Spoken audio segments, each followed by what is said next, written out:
C'est le projet phare de Régis Banquet, la construction de la zone économique de Béragne. En conférence de presse ce mercredi, le président de l'agglo voulait dissiper les doutes sur la faisabilité du projet et les 1000 emplois annoncés dans les prochains mois. Ça fait 30 ans qu'on attend, 30-40 ans qu'on attend, 30-40 ans qu'on a tergiversé, qu'on a fait, tout pour ne rien faire. Et moi j'avais pris l'engagement de faire sortir Béragne de terre. C'est sorti. Aujourd'hui, non seulement Béragne est sorti, mais aujourd'hui on a des entreprises qui s'installent. Et en plus, avec de l'emploi industriel, hautement qualifié. C'est un grand jour pour le territoire parce qu'on va enfin rentrer dans un nouveau monde. Aujourd'hui, j'ai en gros 35 hectares qui sont déjà pris.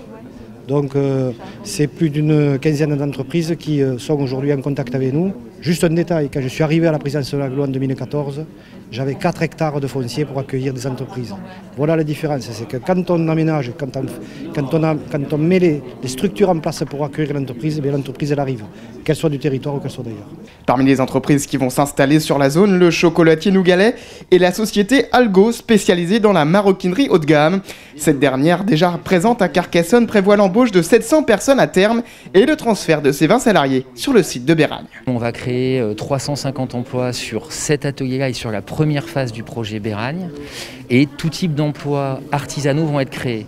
La majorité des emplois sera sur des emplois d'artisans maltiers ou maroquiniers, qu'on formera si eux-mêmes n'ont pas de formation et qu'on intégrera au sein de nos équipes. Et évidemment, on recrutera aussi l'ensemble des personnels qui vont aider au développement et à la gestion de ces ateliers. Donc des emplois de cadres, de techniciens, sur des fonctions techniques, sur des fonctions logistiques, sur des fonctions RH.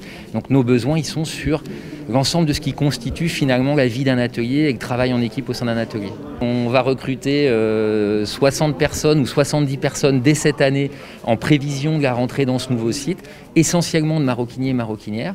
Donc si effectivement des gens ont envie de se reconvertir, sont attirés par un métier d'excellence fondé sur des savoir-faire manuels et en même temps la nécessité de réfléchir pour pouvoir se remettre en question, eh bien qu'ils candidatent et on sera ravis de pouvoir examiner leur candidature avec beaucoup de bienveillance et puis voir s'ils peuvent intégrer nos équipes et notre programme de formation. Pour le maire de Trèbes, Éric Ménassis, c'est évidemment une opportunité pour le développement économique de sa commune, mais pas seulement. Il va falloir que nous réfléchissions, mais nous nous y sommes penchés depuis un moment déjà sur l'habitat, sur le logement, faire en sorte de pouvoir accueillir ces nouvelles familles.